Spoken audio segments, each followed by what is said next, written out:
시편 19편은 다윗의 시입니다. 그런데 여러분 오늘 말씀을 읽으시면서 어떤 생각이 드십니까? 그래서 많이 본 것 같지 않습니까? 오늘 말씀 우리가 7절에서 14절 말씀을 읽었는데요. 하나님의 말씀에 대한 것을 이렇게 표현을 하고 특징을 말하고 그 말씀으로 인한 복을 이야기하고 있습니다. 어디서 많이 본 거죠? 시편 119편입니다. 시편 119편은 1절에서 176절까지 구구절절이 하나님의 말씀을 애찬합니다. 하나님의 말씀을 드러내고 하나님의 말씀을 찬양하고 하나님의 말씀을 찬미하며 하나님의 말씀을 사모하는 마음으로 담아냅니다. 역시 다윗의 시편인데요. 근데 오늘 19편은 짧은 것 같은데 그 시편의 말씀을 요약해 낸 겁니다. 그래서 하나님의 말씀을 애찬하는데 특징이 있다면 1절에서 6절까지의 내용을 보시면 자연에 대한 이야기입니다. 우리 3절, 4절 한번 같이 읽어볼까요? 함께 있습니다. 언어도 없고 말씀도 없으며 들리는 소리도 없으나 그의 소리가 온 땅에 토하고 그의 말씀이 세상 끝까지 이르도다. 하나님이 해를 위하여 하늘에 장막을 베푸셨도다. 아멘. 자연계시라는 것을 찬양하고 있습니다. 자연계시라는 건 이런 것들이죠. 세상에 있는 풀 한 포기, 꽃 한 송이, 그리고 낙엽 하나에 상록수에 모든 것 속에서 하나님이 지으신 모든 것이 생명 있는 것에서, 그리고 생명도 없는 것 같은데 또 거기에 무언의 언어가 있는 것, 우리가 자연계시라고 하는 것이 있습니다. 창조물을 보니까 거기에 하나님의 숨결이 있습니다. 하나님의 지혜가 있습니다. 하나님의 섭리가 있습니다. 들리지 않은 무언의 소리를 듣고 하나님의 위대하심을 느끼며 찬양하는 겁니다. 하나님이 이렇게 지으셨구나, 하나님이 이렇게 운행하시구나, 하나님이 여기에도 이렇게 생명력을 주셨구나, 하나님의 솜씨가 오묘하구나. 이 일반 계시 속에서 자연을 보면서 언어가 없는 것 같은데 그 가운데서 하나님의 숨결을 느끼는 겁니다. 그러나 이 자연 계시는 확실하지 않죠. 불확실합니다. 완전하지도 않습니다. 그러나 그 속에 하나님의 숨결이 있다는 겁니다. 그런데 뒤에 등장하는 하나님의 말씀을 통해서 우리가 말하는 특별 계시입니다. 하나님은 그 말씀을 통해 자기를 드러내신다는 겁니다. 자기를 계시하는 것. 나는 이런 하나님이다. 너희는 내 백성이다. 여호와가 누구냐?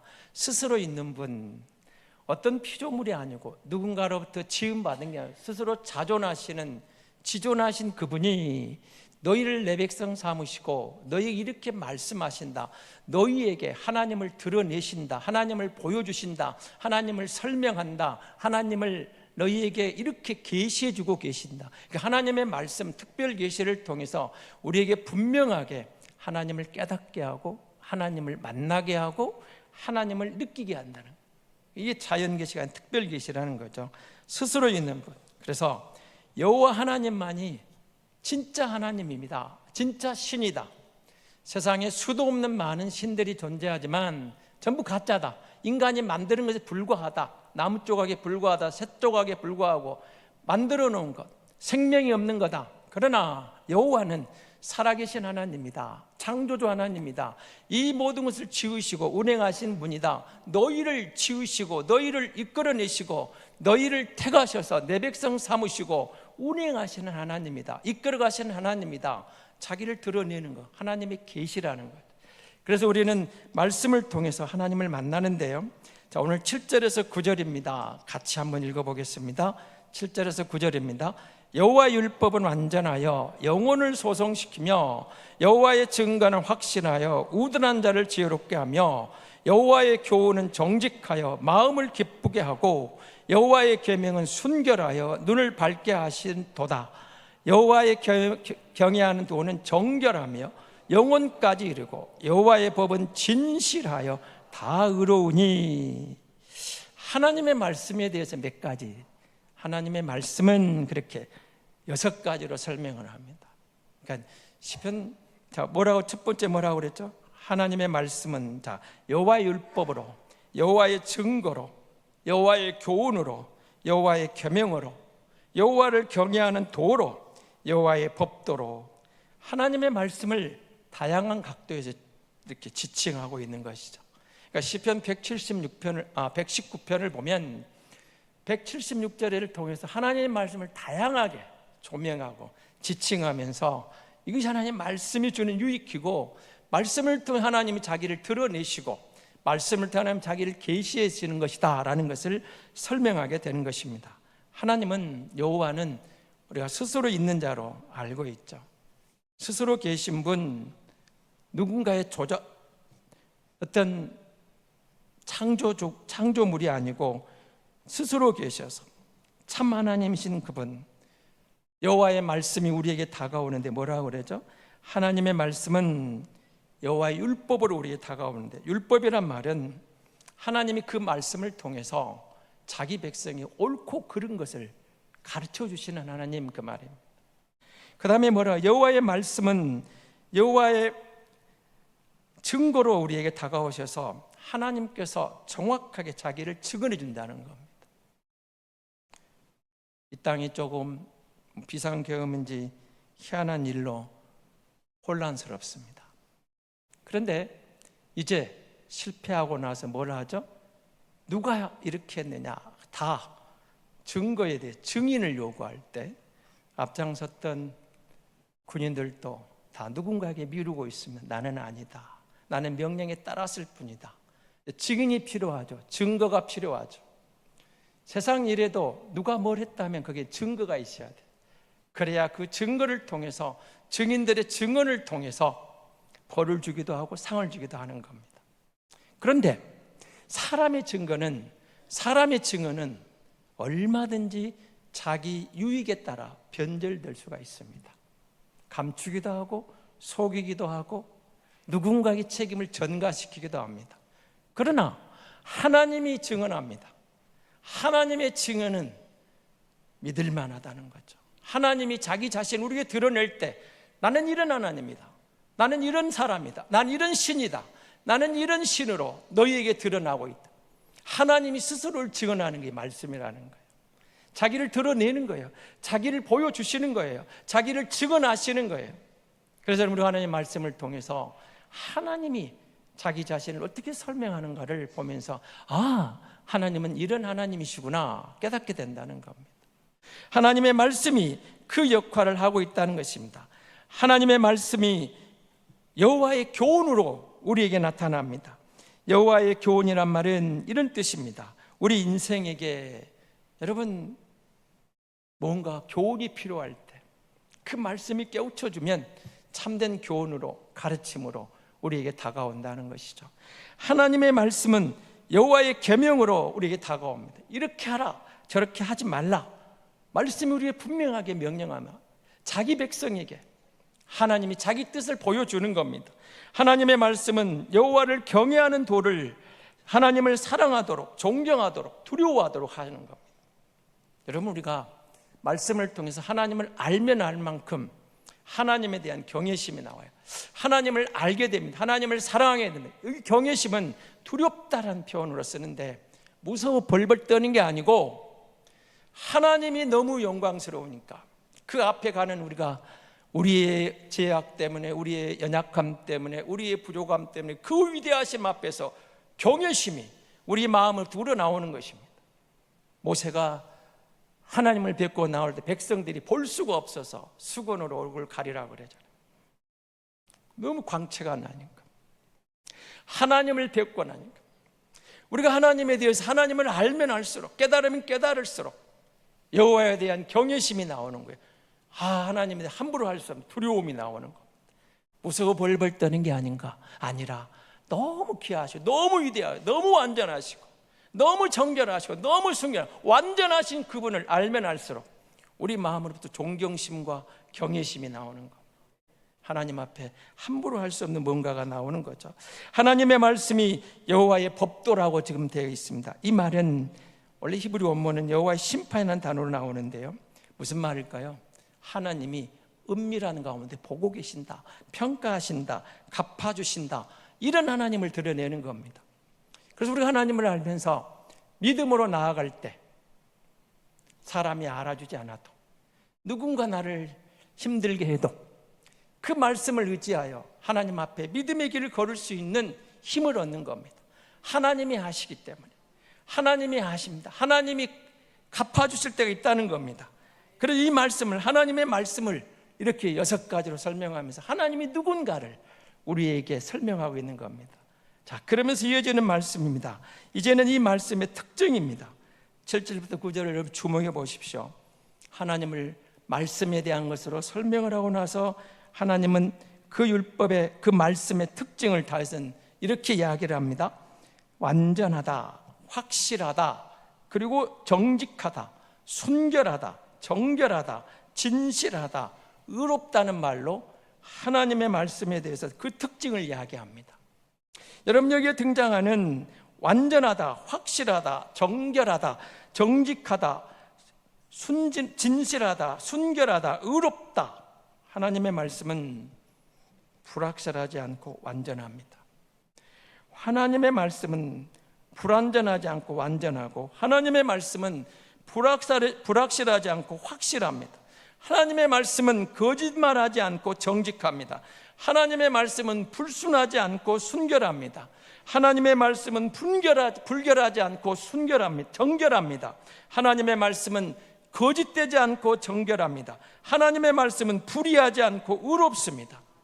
그런데 세상에 지금 그 어디에서 이런 하나님의 말씀 특징, 순수하고 정직하고 순결하고 정결하고 진실하고 의로운 것을 우리는 만날 수 있을까요? 돈이 그렇습니까? 모든 사람이 좋아하고 돈을 찾아 따라가고 있고 돈을 좋아하는데, 돈이 정결합니까? 돈이 깨끗합니까? 돈이 순결합니까? 돈이 완전합니까? 돈이 영원합니까? 그렇지 않습니다. 돈이 필요하지만, 좋지만 있다가도 없어집니다. 그리고 돈은 영원하지 않습니다. 완전하지도 않습니다. 불의한 돈도 있지만 정직한 돈도 있고, 불의한 돈도 있고, 깨끗한 돈도 있고, 깨끗하지 않은 돈도 있습니다. 우리가 갖고 있는 지식이 완전할까요? 어떤 지식이 영원한 게 있을까요? 철학이, 문학이, 어떤 학문이 영원한 게 있습니까? 과학이 그럴까요? 여러분, 자사는 과학도 변합니다. 의학이 완전할까요? 그렇지 않습니다. 의학도 때가 되면 더 좋은 학문이 나오고, 의술이 발달하면 어제 옳았던 오늘 틀릴 수도 있는 겁니다. 완전한 것, 영원한 것, 정직한 것, 깨끗하고 순결하고 정직한 것이 이 땅에 어디 있습니까? 말씀입니다. 하나님입니다. 하나님만이 확실합니다. 완전합니다. 완결합니다. 정직합니다. 깨끗합니다. 순결합니다. 영원합니다. 그 하나님을 그렇게 설명하는 겁니다. 그래서 여러분, 세상 모든 것들은 변할 수 있고 어제 옳은 거 오늘 다를 수도 있다는 것입니다. 그러나 하나님의 말씀은 변함이 없습니다. 확실합니다. 하나님의 말씀만이 계속됩니다. 모든 것은 변합니다. 변하지 않는 건 아무것도 없습니다. 그러나 하나님은 영원하십니다. 하나님은 불변의 하나님입니다. 어제도 오늘도 내일도 영원한 겁니다. 그렇다면 우리는 어디에 우리를 맡길 수 있을까요? 불완전한 것에? 흔들리는 것에? 그렇지 않습니다. 그건 어리석겠죠. 영원한 것, 변함이 없는 것, 완전한 것, 불변의 진리, 불변하는 것, 어제도 오늘도 내일도 동일하신 그 하나님, 그 말씀만이 우리가 의지할 수 있고 우리가 따를 수 있는 영원한 불변의 진리인 줄로 믿습니다. 그래서 여러분, 우리가 여호와 하나님의 말씀만이 정말로 우리가 오늘도 내일도 미래도 맡길 수 있는 확실한 진리요 우리의 영혼의 생명인 줄로 믿습니다. 그 하나님의 말씀 다 7절 9절 다시 보십시오. 6가지 명칭을 말하고 7가지 특징을 말하는데 그 다음에 뭐라고 나오죠? 하나님의 말씀이 우리에게 유익을 줍니다. 첫째는 영혼을 소성시킵니다. 하나님의 말씀이 우리를 지혜롭게 합니다. 하나님의 말씀이 우리를 마음을 기쁘게 합니다. 하나님의 말씀이 우리 눈을 밝게 한다는 것입니다. 영혼을 소성시킨다. 그렇습니다. 하나님의 말씀만이 우리 영혼을 깨웁니다. 하나님의 말씀만이 우리에게 생명을 주십니다. 하나님의 말씀만이 우리를 지혜롭게 합니다. 참된 지혜를 줍니다. 여호와를 경외하는 것이 지혜의 근본이라고. 그래서 잠언은 우리에게 설명하고 교훈을 주고 있는 겁니다. 여호와의 말씀이 우리를 기쁘게 하고 우리 마음의 참된 기쁨, 우리의 진정한 행복은 이 말씀 가운데 있습니다. 하나님의 말씀이 우리의 눈을 밝게 해줍니다. 현재를 보게 합니다. 미래의 불안에 대해서 그 말씀 안에 서 있으면 미래에 대해서 두려워할 이유가 없다는 것입니다. 하나님의 말씀이 우리를 소성시킨다는 표현이 나옵니다. 영혼을 소성시킨다. 가장 중요한 역할은 유익입니다. 말씀으로 우리 영혼이 살아납니다. 말씀으로 우리 영혼이 소성됩니다. 돌아오게 합니다. 기절의 때 까무러쳐 있는 것을 깨워서 일어나게 합니다. 되돌아오게 하는 겁니다. 죄와 허물로 죽었던 우리가 말씀으로 살아납니다. 말씀으로 깨어납니다. 말씀으로 돌아옵니다. 말씀으로 회생합니다. 말씀으로 회복합니다. 성령께서 그 말씀으로 사람의 마음에 임할 때 그 영이 살아나고 그 영이 살아나서 하나님 주신 지혜를 깨닫게 됩니다. 그 지혜가 우리 안에 들어오고 오니까 뭐가 일어나는 겁니까? 우리 안에 여호와로 인한 기쁨이 있습니다. 여러분 보십시오. 하박국 3장 17절 유명한 말씀이죠. 비록 무화과나무가 무성치 못하고 포도나무에 열매가 없으며 감람나무에 소출이 없으며 밭에 식물이 없으며 우리의 양이 없으며 예양간에 소가 없을지라도 그 다음에 뭐죠? 나는 여호와를 인하여 즐거워하며 그 다음 나의 구원의 하나님을 인하여 기뻐하리로다. 보십시오. 아무것도 없는 것 같은데 내 안에 있는 게 있어요. 여호와예요. 하나님의 말씀 내 안에 있어요. 그 말씀이 내 영을 살려놨어요. 그 말씀이 세상에 있는 것 때문에 내가 부욕해 된 게 아니라 행복한 게 말씀으로 인한 내 마음의 평강을 누리고 보니까 아무것도 없는 것 같은데 여호와로 인한 즐거움이, 여호와로 인한 기쁨이 그 모든 것을 뛰어넘는 기쁨으로, 환희로, 즐거움으로 내 안에 가득하고 있다라는 겁니다. 여호와로 인한 즐거움입니다. 그래서 하나님의 말씀이 내 안에 있기 때문에 나는 행복하다고 고백하고 있는 것입니다. 하나님의 말씀이 지혜를 준다는 말은 여러분 시편 119편 말씀 보고 오겠습니다. 98절에서 100절의 말씀을 우리 같이 한번 읽어보겠습니다. 하나님의 말씀입니다. 198절부터 보겠습니다. 같이 읽겠습니다. 주의 계명들이 항상 나와 함께 하므로 그것들이 나를 온수보다 지혜롭게 하나이다.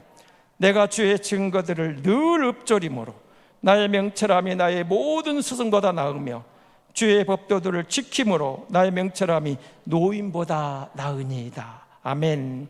하나님의 계명이, 하나님의 주의 증거들이, 주의 법도들이 하나님의 말씀을 지금 다르게 표현하고 있습니다. 하나님의 말씀이 나와 함께함으로 온수보다 지혜롭습니다.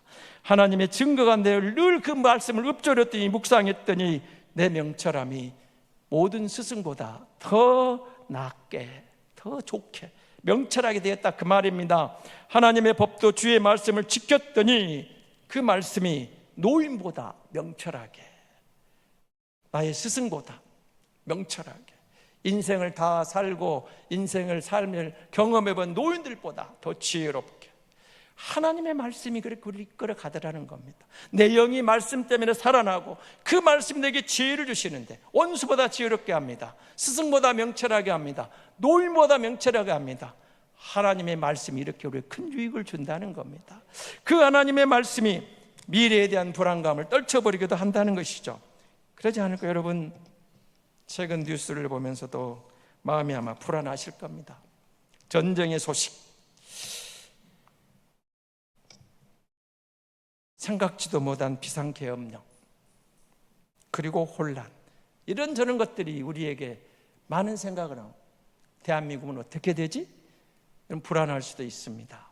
그러나 우리가 주 안에서 하나님의 섭리를 기억하고 하나님이 가장 선악을 이끄심을 믿고 말씀을 붙잡고 기도하고 말씀을 붙잡고 하나님께 엎드리면 하나님이 지혜를 주셔서 깨닫게 하시고 하나님이 우리 미래를 책임진다는 약속을 깨닫게 해주실 줄로 믿습니다. 걱정하지 말라고, 하나님이 함께 하시겠다고. 하나님이 함께 하시면 이 나라의 앞날도 가장 바른 길로 이끌어서 주 영광을 드러내게 될 줄로 믿습니다. 하나님의 말씀에 대해서 이렇게 설명을 하고 나서 10절을 같이 보겠습니다. 10절입니다. 금 곧 많은 순금보다 더 사모할 것이며 꿀과 송이꿀보다 더 달도다. 하나님의 말씀을 귀하다, 존귀하다. 여러분, 하나님의 말씀이 이렇게 가치 있다고 느껴봤습니까? 그리고 정말 지금 하나님의 말씀이 꿀보다 더 달다는 것을 경험해 본 적이 있습니까? 24년 한 해를 보내고 12월 둘째 주일입니다. 3주 정도 남았는데 정말 여러분은 예수 믿으면서 그런 감동이 있었습니까? 하나님의 말씀이 최고입니다. 하나님의 말씀이 최고봉입니다. 여호와가 내 인생의 최고봉입니다. 하나님의 말씀이 꿀보다 더 답니다. 이런 고백. 그래서 여러분, 그 말씀의 맛, 하나님의 말씀의 맛은 어떤 맛일까요? 달콤하다고 하잖아요. 하나님의 맛이 납니다. 말씀이 하나님의 맛을 우리에게 깨우쳐 주는 겁니다.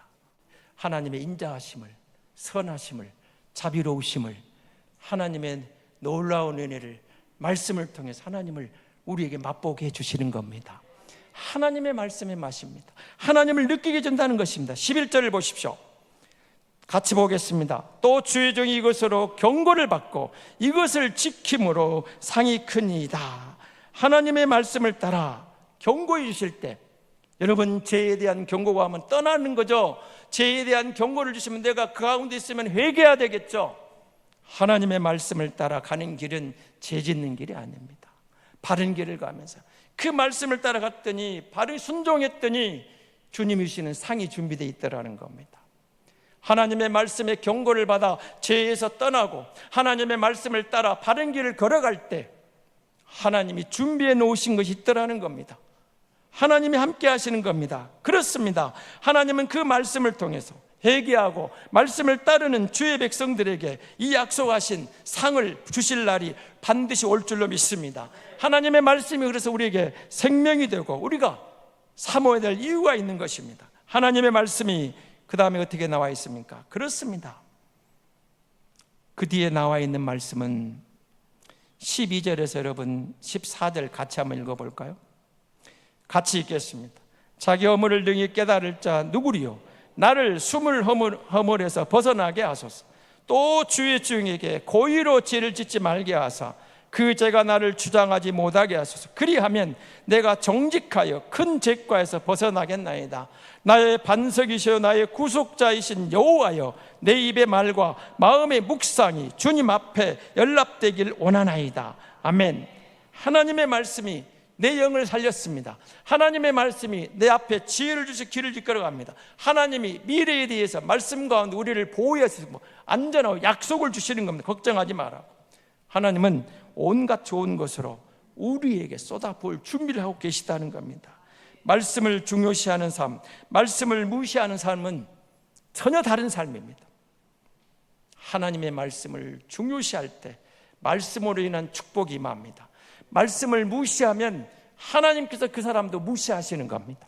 그래서 우리 하나님 말씀으로 거듭난 영은 말씀을 사모하는 겁니다. 말씀을 좋아하는 겁니다. 말씀을 따르는 겁니다. 그리고 오늘 이 본문 12절에 14절에 주신 말씀은 그겁니다. 하나님의 말씀을 붙잡고 기도하는 겁니다. 왜요? 내 힘으로 할 수 없어서, 내 힘으로 감당할 수 없어서, 하나님 지혜를 깨닫기 위해서 감사함, 이 지혜에서 나를 벗어나게 도와주시옵소서. 하나님 나를 이끌어 이 죄악으로부터 내가 다시는 그곳에 함몰되지 않게 해 주옵소서. 그 말씀을 붙잡고 숨은 죄를 회개하고 그 말씀을 붙잡고 하나님의 말씀을 따라 갈 수 있도록 지혜를 달라고, 능력을 달라고, 그리고 고의적인 죄를 범하지 않도록. 여러분, 우리가 죄를 하나님의 말씀으로 내 영이 살고 보니까 죄에 대해서는 미워하는 마음이 생기는 거예요.